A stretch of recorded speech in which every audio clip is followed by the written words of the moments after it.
My name is Evelinda Otong from Basilan, Philippines.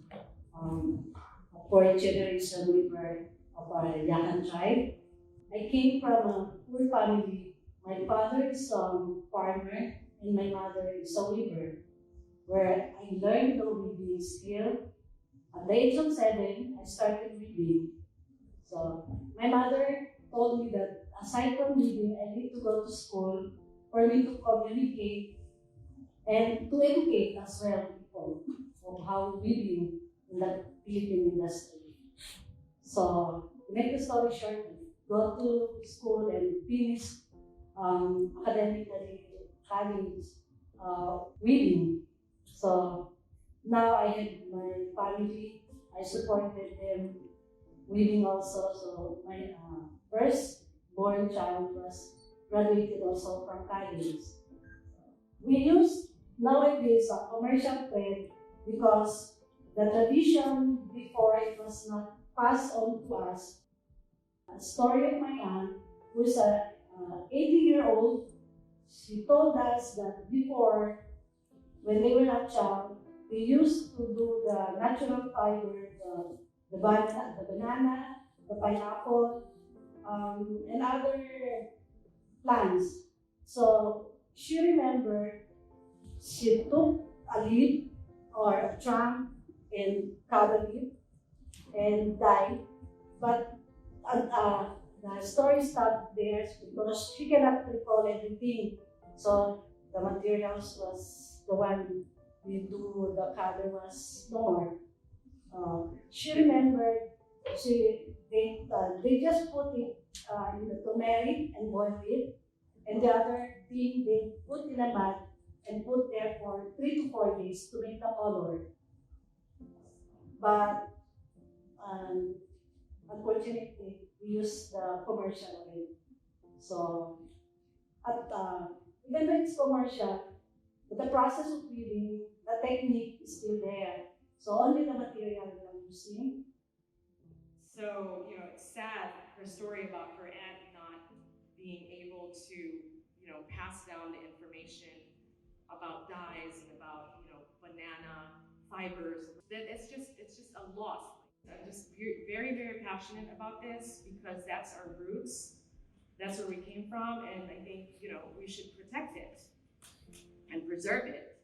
It's important when my daughter grows up, or when you guys get married or have kids, or if you already have kids, like when they ask you I'm curious, where do I come from? Where's my roots? I don't want to go in a museum and say, oh, this is what they wore. Oh, this is what they ate. Well, where are they? Can we go see them? No, they're dead. It's like, I don't want that to happen. So my favorite material that I use is indigenous. The Philippines is comprised of 7,000 islands. Oh, actually more than 7,000 islands. Gorgeous beaches, pristine, but also in its unique and special position and makeup as a landmass. It's as per Time magazine, the most storm-exposed country on Earth. So that means when climate crisis hits, that's why we're all here, climate change, and we're trying to do something different.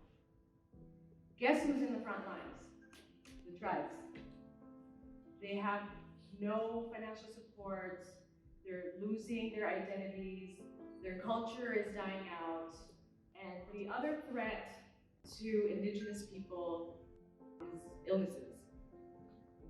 In Southeast Asia, according to the UN World Health Organization, there's a surge in dengue cases all over, and particularly in the Philippines.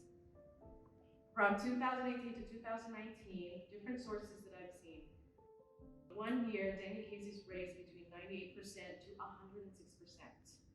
That means if there's 200,000 people that was infected with dengue fever, 400,000 people within 1 year are infected. After 600 deaths in the Philippines, the Philippine government declared an epidemic. Again, guess who's in the front lines? The tribes. So by supporting the tribes, by buying from them, by helping them out, we want to ensure as brands, as consumers, to support and buy their craft, that they have something to fall back on. So when disaster strikes, when climate crisis hits, they can go from the lowland to the highland, or they could go from another place, easily in another town or another island, so, they could survive. Also, there's a really interesting statistic that kind of puts things into perspective quite quickly, at least it did for me. So Indigenous communities make up about 5% of the global population, yet they protect 80% of the forests in the world. And why that's so interesting, at least to me, is because they're the ones that have been doing such a great job. And basically proving the fact that they can live in harmony with nature for a very, very long time. And so if that threat happens and what you're saying, the Indigenous communities wipe out, we do lose such a massive host of knowledge. So it's not just about preserving culture, it's about preserving the planet. Look at what happened with the Amazon rainforest. 1 million Indigenous people got displaced, and they're the caretakers of the Amazon rainforest. What I want to add is that traditional knowledge is equal with scientific knowledge. And we thought that those people were primitives. But they're advanced. Yes, but they are advanced because they are the keeper of the survival seeds of the humanity. If we lose the traditional knowledge system, we lose all the ethos of conservation of biodiversity and so on. So keeping them alive, keeping them safe, means keeping our species safe. They express not only an aesthetic, but a vision about the world, a vision about the cosmos, about the nature, the connection with all the living systems of this planet. So it's amazing. It's just pure spirituality. It's pure science. So we are so privileged actually to live with these people on this planet. For me, being growing up in a village was like growing up in a university. I learned so much, and I really ask you to go in a village, in a remote village, whatever, in Romania, in Philippines, in Spain, yes, and learn from them. Learn and introduce those principles of traditional weaving, of traditional embroidery. Introduce those principles in your designs, in your work, and and all the values, and everything will change.